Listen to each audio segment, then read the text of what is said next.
नवरात्रीच्या 9 दिवसात आपल्याला देवीची भरपूर प्रमाणात प्रत्येक घरामध्ये सेवा केली जाते, उपवास केले जातात, आराधना केली जाते, घट बसवले जातात, अखंड दिवा प्रज्वलित केला जातो, काही ठिकाणी कळस सुद्धा स्थापना केली जाते आणि ह्याच ठिकाणी आपल्याला देवीचं जाग म्हणजे देवीची आराधना करायची असते, तिला प्रसन्न करायचं असतं।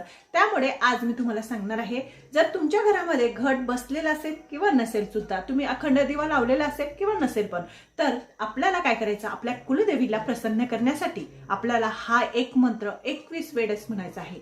हा मंत्र म्हटल्याने तुम्हाला कोणतीच आराधना करण्याची गरज पडणार नाही।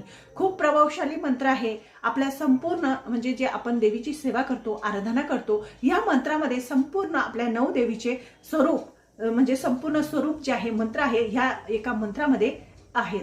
तर ह्या मंत्राने आपल्या म्हणजे आपल्या परिवाराचं रक्षण होतं, आपल्या कुटुंबाचं रक्षण होतं, घरामध्ये सुख समृद्धी वाढते, धनवैभव वाढतं, घरातल्या लोकांची प्रगती होते, नकारात्मक शक्ती बाहेर जाते। त्यामुळे आपल्याला जर काहीच करणं शक्य नसेल या 9 दिवसामध्ये, तर आपल्याला आपल्या घटाजवळ किंवा आपल्या देवघराजवळ आपल्या कुलदेवीजवळ बसून हा मंत्र 21 वेळेस पठण करायचा आहे।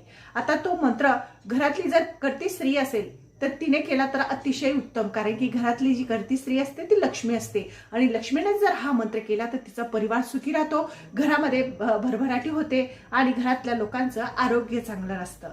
त्यामुळे आज मी तुम्हाला तो मंत्र सांगणार आहे। वरच्या साईडला येईल मी मंत्र बोलत असताना, तसाच मंत्र तुम्हाला तुमच्या देवघराजवळ बसून सकाळी किंवा संध्याकाळी 21 वेळेस पठण करायचं आहे। आता तुम्हाला मंत्र सांगते बघा। ओम जयंती मंगला काली भटकाली कपालिनी दुर्गा क्षमा शिवा खात्री स्वधा नमस्तुते।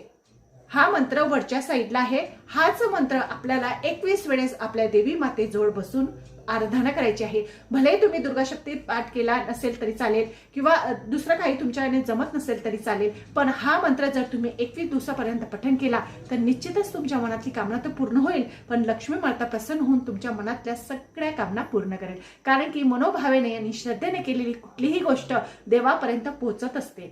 त्यामुळे आपल्याला हा जो मंत्र आहे तो 21 दिवसापर्यंत पठण करायचा आहे। माझं चॅनल आवडत असेल लाईक करा, सबस्क्राईब करा। श्री स्वामी समर्थ।